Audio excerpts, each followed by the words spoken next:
Have you ever wanted to bring a smart SMG to the American Civil War? Well, now you can with Jankest of Days. This is a 2009 first-person shooter that's fallen into relative obscurity, but it does have a small cult following, and a good few detractors. Its central premise revolves around time travel, but in reality, the game is more about bringing high-tech weapons back to the past and mowing down hordes of enemies with them. It's a unique title to say the least. That it's fallen into obscurity is a bit of a shame. As far as janky budget shooters go, it's pretty good. No masterpiece, but it's a fun and unique romp that could bite a good 6 to 7 hour chunk out of your day. This game is developed by a studio named 8 Monkey Labs. Little known fact about 8 Monkey Labs: every fact about 8 Monkey Labs is little known. It's the only game they ever made, and it uses a unique in-house engine called the Marmoset engine. I respect the primate theme they were going with. One of this game's selling points, and thus its engine's selling points, is that it could handle over 300 fully functional NPCs on screen at once, all with relatively independent AI and pathfinding. As a bonus, they also promoted its massive open level design, which I'll talk more about in detail later. This game is also notable for its mix of historical settings. While the periods are rather limited and you probably spend 70% or so of this game in the American Civil War and World War I, there's still fairly unique settings that go untouched by most other shooters. Don't worry, you won't spend 30 seconds reloading your musket or whatever long boom rod you'll be using. This game is faster paced than you'd expect, and likes to mix things up by giving you ridiculous futuristic weapons from time to time. Some people may be bothered by the lack of historical accuracy, but screw that crowd. I can run and gun with a musket.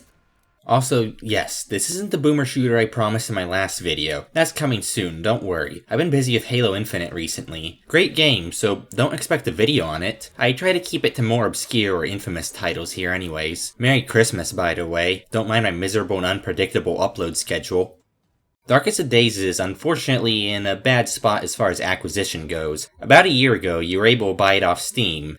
Not anymore. This game is effectively abandonware now. I have no idea why it was removed after being on the Steam storefront for over a decade, but I guess it happens sometimes. I personally own a physical copy of this game, which I got for, $4 in total a few years back? It was perpetually $20 on Steam when it was available. Nowadays, you may prefer to look into other means of acquiring it. Since there's effectively no non-dubious means to acquire it anymore aside from buying physical copies off of people with no connection to the developers. This makes it the first abandonware game I'll have covered on my channel, and it certainly won't be the last. Anyways, impressively, it runs out of the box on Windows 10, supports widescreen and all of that. It's got better anti-aliasing than most modern games, though the draw distance is a bit subpar. The default FOV is pretty bad, but it's otherwise fine technically. Here's the command for increasing your FOV, with 60 representing 90 degrees. You see a perpetual third arm after you throw a grenade at higher FOV values, so I suggest setting it to 50 as a compromise. You can also try and get an Xbox 360 copy of this game, but made a night of mercy upon your soul for deliberately choosing to play an FPS with a controller. You know who you are.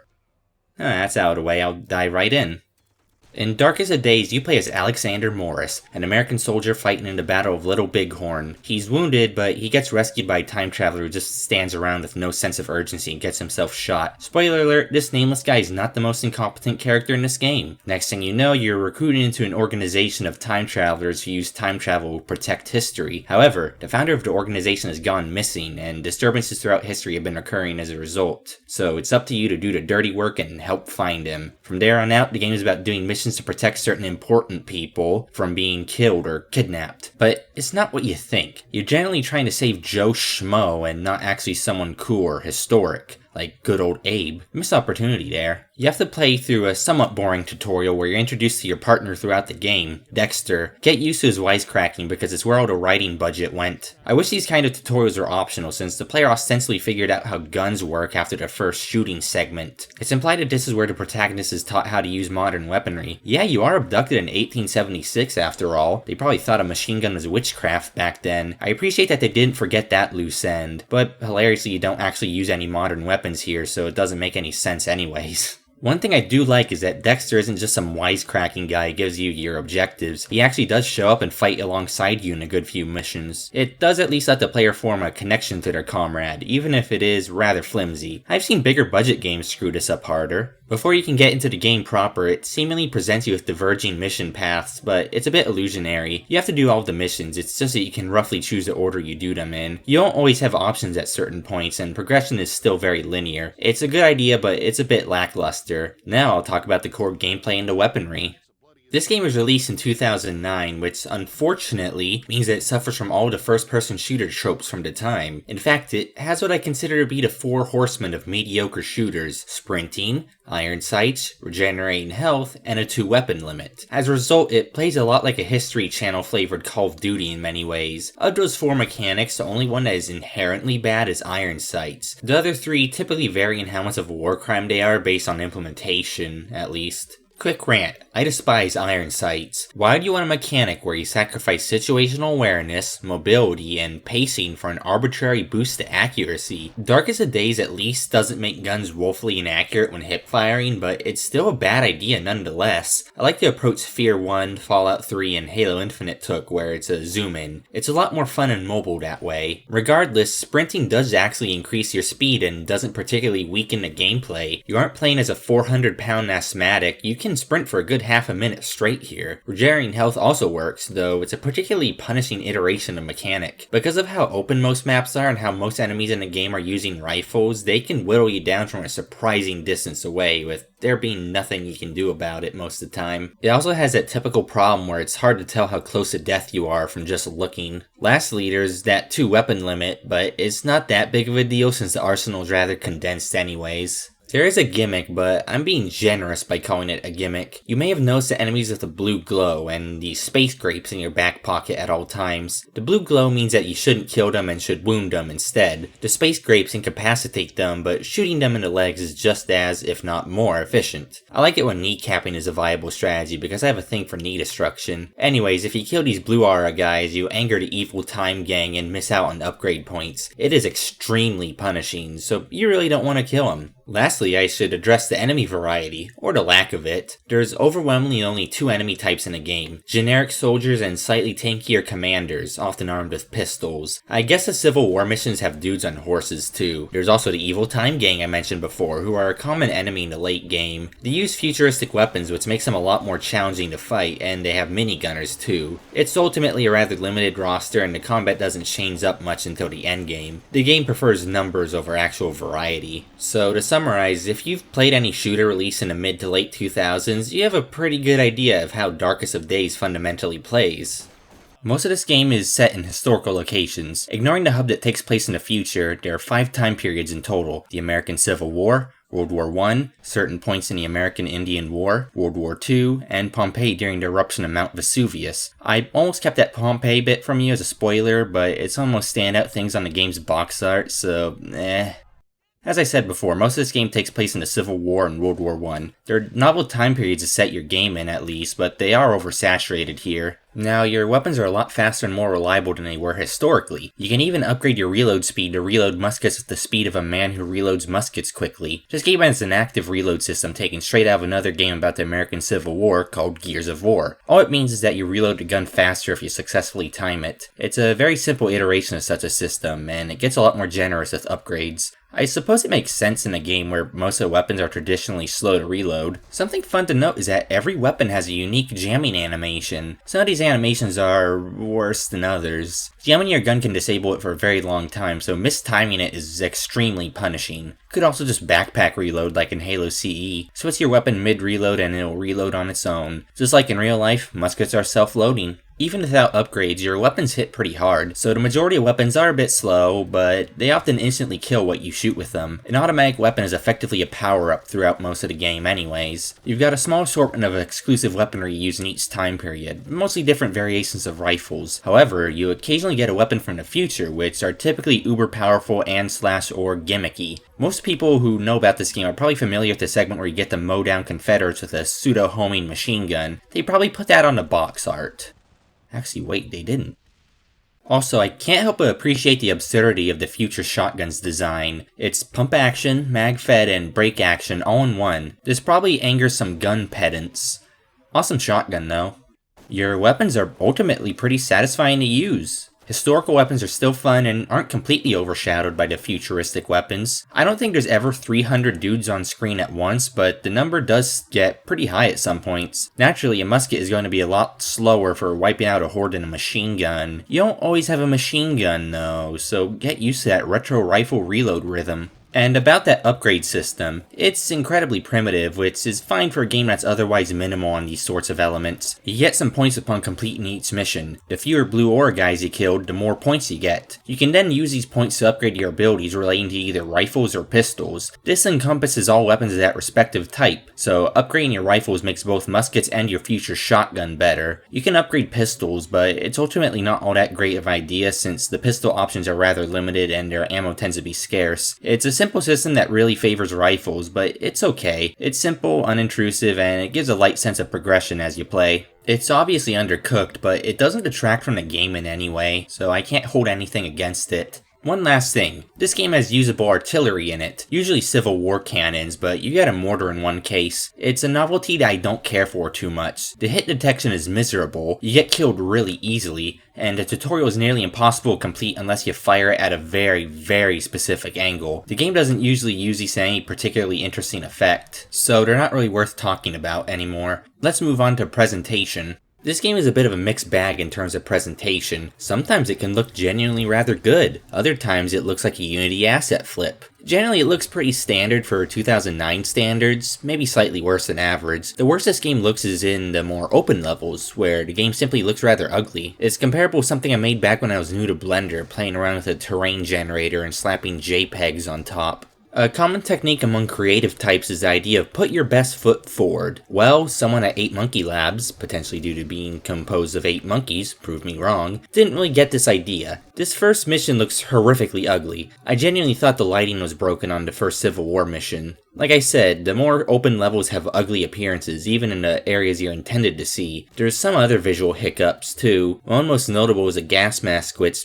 does this. I guess this means you're a Cyclops with an eye really far back into your head. On top of that, enemies look like sprites at a distance. Probably an optimization thing, but still rather blatant and not too visually appealing. But like I said, it genuinely can look good at times. It definitely feels like the Civil War got a bit more love in the visuals department. And of course, Pompeii looks excellent as well. Being the most unique setting depicted in the game by far, it's no wonder it's so refreshing to see. I was also consistently impressed by how many enemies the engine can handle at once. As I said, I never saw 300 at once, but it's a sizable number at times. The game seems fairly slow to delete bodies, which is something I greatly appreciate. If you're gonna feature something like the Battle of Antietam, then you better not skimp out on all the dead bodies everywhere. It's a bit janky and you'll end up with these weird human corpse pile rat kings, but that does have its own amusement factor. The sound design in this game is odd. You can tell something is very wrong, but not always. Some levels genuinely do have good sound design. Pompeii and the Civil War levels have it alright for the most part. The gun sounds are typically passable, sometimes a little stock, but they have a good sense of power. NPCs always have different generic voice lines and languages depending on the time period you're in, which seems obvious, but I can't imagine a budget studio getting lazy with that. The music is forgettable, never obnoxious, and it's a bit generic. So what's the problem?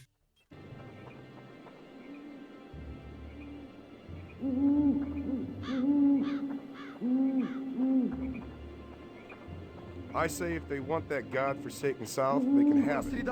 Ох, чует мое сердце, не к добру это затишье. Нам нужно больше людей на пункте. Let's go! Down the chute, my friend. I thought we'd find Welsh when all the Union troops broke through, but I don't see him. He's probably back in the supply lines, our new buddies. Мы обязаны остановить немцев. Нам нужно больше людей на Мы и пункте. так отступили слишком далеко. Where's Potter? Where are the orders? Potter took off. We're scattered. I got spooked. Potter took off and oh, Ambush! Run! Most of the sound work is outright bad. The soundscape is oddly barren a lot of the time. A bunch of soldiers marching should make some noise, but here it's almost silent. There's probably only a small handful of generic voice lines for each faction. Sometimes the chatter overlaps and creates a true cacophony of noise. This is truly a game that either underwhelms or overwhelms the ears. Voice acting is pretty bad, too. A lot of voice actors sound like they're probably programmers being forced to do voices so they don't have to hire as many voice actors. The major name characters generally do a good job, but your partner, Dexter, has audio quality all over the place. A lot of his lines, especially around the middle game, sounds like they were recorded with entirely different microphones on different days. It is horrifically compressed in some cases, and you'll sometimes even hear these compressed lines right after non-compressed lines, or vice versa. A good few lines are also omnipresent, seemingly coming coming from inside your head rather than the environment proper. That's a bit of a pet peeve of mine. Overall, this is some pretty subpar sound work. Operation Matriarchy was worse, but that really doesn't forgive Darkest of Days' bad sound design. The level design is probably this game's weakest aspect. I do like the idea of open-ended missions set during historical battles, but it ends up meaning that a lot of the level design is rather dull. This game doesn't always have you fighting in refined combat arenas, so most of your engagements are in generic forests or across hills that feel rather slapdash in terms of design. You also don't have the same level of freedom you have in a lot of other open-ended games and minimal incentive to explore. You'll also be doing a lot of walking. One mission has you taking out 3 encampments on your own with relative freedom as to how you approach them. It's pretty much the only mission like it. The problem is, there's nothing between any of them except for a resupply point where you started. When other games do this, there's usually enemies, resources, secrets, or something interesting on the way to your objectives. Here, it's just really empty. I'm sure it was a time or budget constraint, but it leaves the missions that do give you more freedom feeling a lot more lifeless as a result. There is something interesting about how you explore levels, however. You have to manually equip a map in order to see your objective destinations. I think this is a way better way of doing this in a modern compass design. It better encourages the player to observe their surroundings and study what their map has to tell them. It means more exploration is left up to the player, so you won't be mindlessly walking in a straight line between objectives, though you still kinda do that. This system still has a degree of mindlessness to it, but I think it's a good compromise between giving the player written directions like Morrowind and giving them a compass marker to blankly stare at. Sometimes the map has good advice written on it, such as "don't die."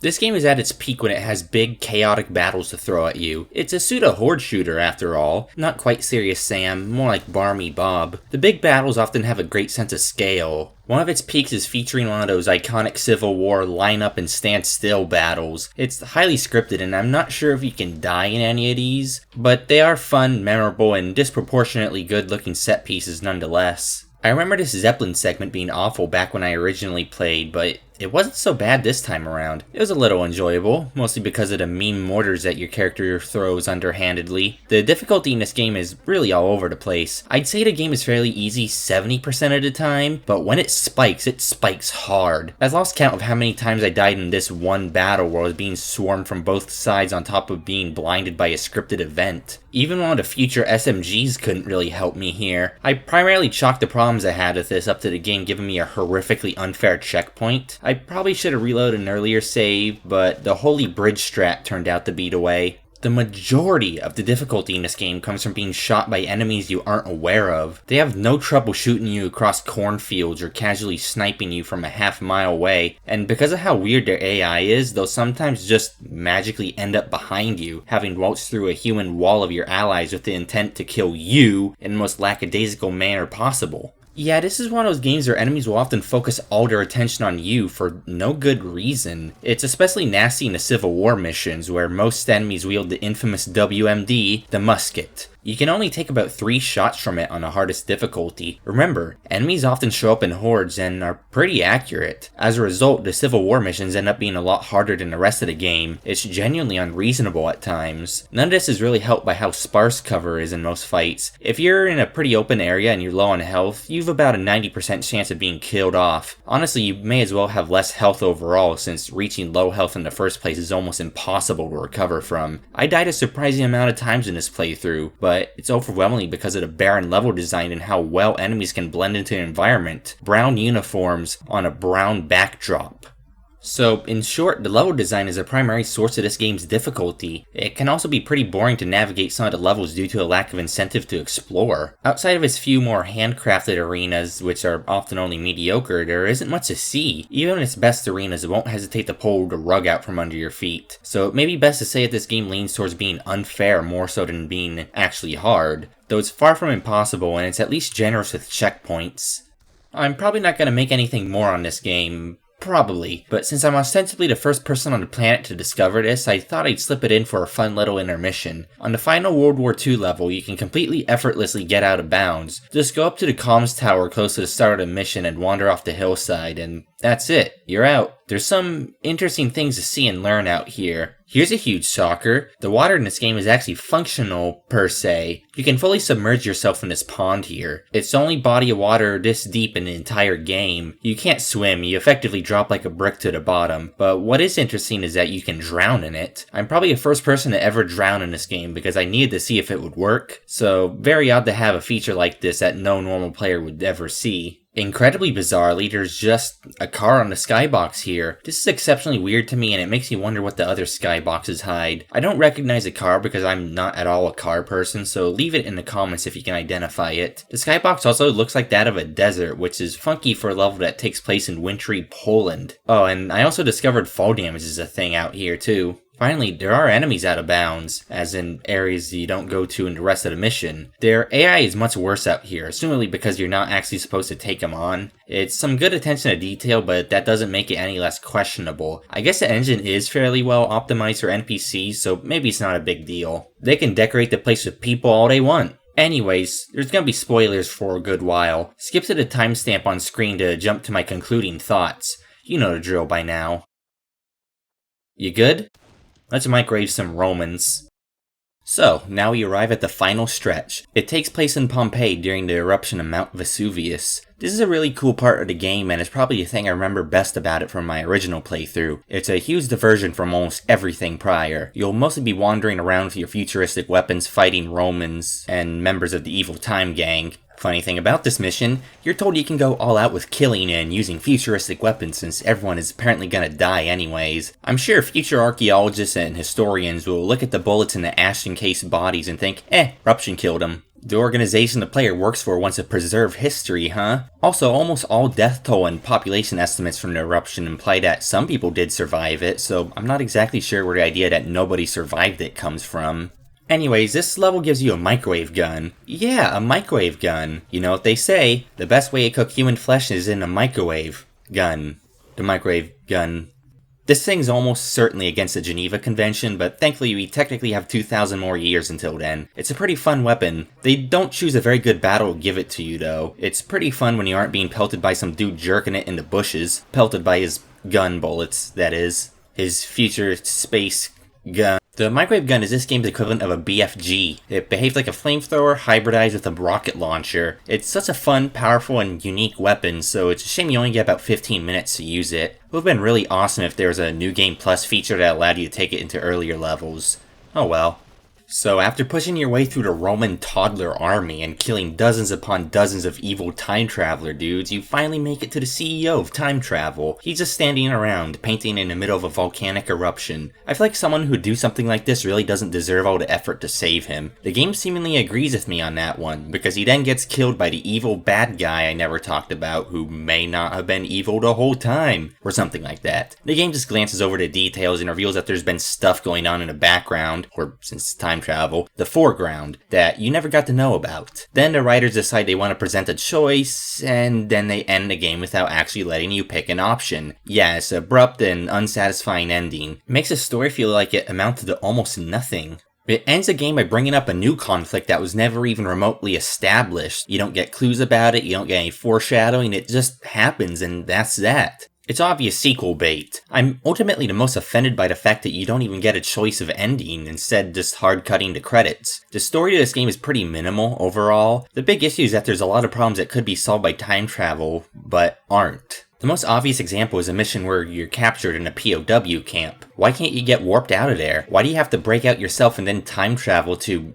initiate your escape? Why not just outright jump to the future? Similarly, couldn't time travel be used to figure out where the director went? The plot is about finding John time travel himself after all, so couldn't you use time travel to retrace his steps? And how does time travel send you to other places? Beyond that, the game's universe abides by dynamic time travel, so changes to the past have an effect on the present. Again, couldn't someone have stopped the director from time traveling to mid-apocalypse Pompeii as a little goof? It's a plot you really shouldn't think about too much. Maybe the writer could have time traveled to give himself 30 minutes to write it instead of 5 minutes. There's a lot of questions that add up if you think about it too hard. This game has a schlocky feel to it, so I went along with it for most of the game. I just made the mistake of thinking about it too hard.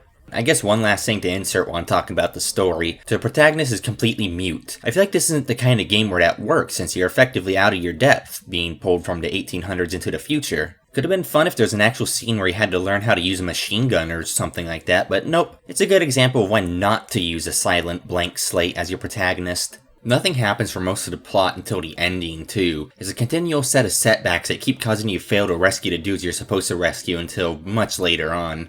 Unfortunately for this game, it was not received well by critics. This game is no masterpiece, but I think it's above average for its creativity, unique historical themes, and because its core gameplay tends to be mediocre at worst. Professional game critics tend to vehemently hate anything with good ideas or a unique premise. Not to say this game is entirely original, though. I couldn't help but have a soft spot for it, even if it is a bit janky and unpolished. There is something I need to mention. The fact that this game is as functional and playable as it is indicative of a Herculean feat on the part of developers. Several weeks before the game was planned to release, their office was flooded and most of their work was lost. This game is effectively a patchwork of leftover assets quickly tied together out of desperation. Remember, this was in 2009, back when games were still put on physical discs, so they had almost no time to do this. That's not even talking about the fact that they moved office twice and experienced many other troubles throughout development. I can't help but wonder what the game we would have received would have been like, and if it would have been much more favorably received. I guess we'll never know. People always like to talk about us living in a bad timeline.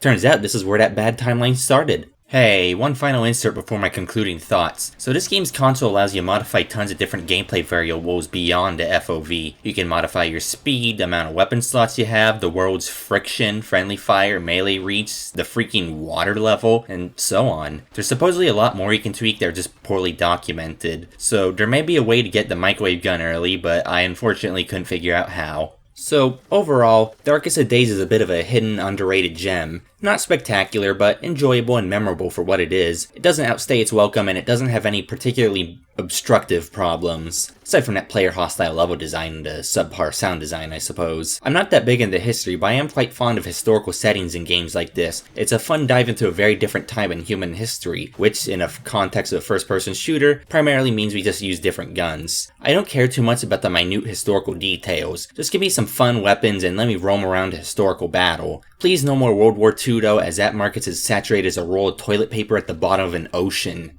It's unfortunate that this game is effectively a prototype of what it was originally going to be. Who knows what other time periods it would have had you visit. Even if it is objectively undercooked, it's still a fun 6 to 7 hour romp that was obviously made by ambitious developers. If you can find a copy of this game at bargain prices, I'd recommend it. Like I said at the start, there's no longer any digital distribution, so you'll need to resort to other means. Be a good boy. Or don't. That's it for this episode. I'm not completely sure if I'll do that boomer shooter I promised next time, but it's coming soon for sure. I've been disorganized up to this point, so I've compiled a list of games to consider playing for future episodes. I won't release it publicly just yet, since I do want there to be an element of surprise to what I cover. It's mostly jank, obscure or underrated stuff, a couple games widely regarded as awful. You get the idea. See you then! And Merry Christmas, by the way. Assuming you're watching this on Christmas Day, which you probably aren't. There's a 1 in 364.25 chance that you're watching this on Christmas Day, and I'll take my chances. Bye.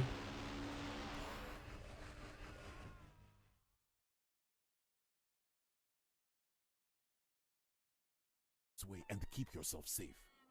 Mothers Man, where's all the fan theories at? we are